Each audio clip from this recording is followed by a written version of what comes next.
నేను ఇందాక ఆఫీస్ నుంచి ఇంటికెళ్ళే దారిలో చాలా ట్రాఫిక్ ఉంది. సో, కాసేపు మా క్యాబ్ అక్కడ ఆగిందనమాట.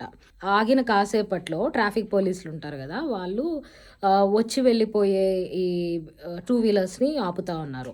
ఒక 5 మినిట్స్ ఏమో మేమక్కడ ఆగాము. చూసిన 5 మినిట్స్‌లో ట్రాఫిక్ పోలీసులు ఒక్క కార్‌ను గూడా ఆపలేదు. ఓన్లీ టూ వీలర్స్‌ని ఆపుతున్నారు.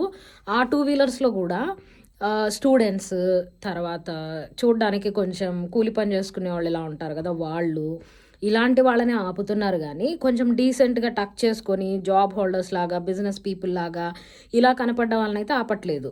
అంటే ఎళ్ళే దారిలో ఎవరైతే కొంచెం స్టూడెంట్స్ లాగా, తర్వాత కొంచెం పూర్‌గా లేదా పూర్ అంటే ఇన్ ద సెన్స్ అదే కొంచెం డ్రెస్సింగ్ అది సరిగ్గా లేని వాళ్ళు, ఇలా ఉన్న వాళ్ళని మాత్రమే ఆపి కాగితాలు చూపిచ్చండి అది ఇది అని చెప్పి డబ్బులు కలెక్ట్ జేస్తున్నారు. వాళ్ళు ఓన్లీ ఆ పర్టిక్యులర్ పీపుల్‌ని అలా ఆపడంకి ఏమన్నా రీజన్ ఉందంటారా? నేను చూసినంత వరకు ఇప్పటి వరకు ఎప్పుడైనా జనరల్లీ పోలీసులు ఫోర్ వీలర్స్‌ని కాస్త బాగా డబ్బున్న వాళ్ళని ఆపడం అయితే నేనెప్పుడు చూడల. ఎవరైతే అమాయకంగా కనిపిస్తారో వాళ్ళనాపి వాళ్ళ దగ్గర ఫైన్స్ కట్టించుకోవడం, వాళ్ళ దగ్గర చలాన్‌లేయడం ఇదే చూసా నేను. మరి మీరెవరైనా ఎప్పుడైనా అట్లా చూసారా?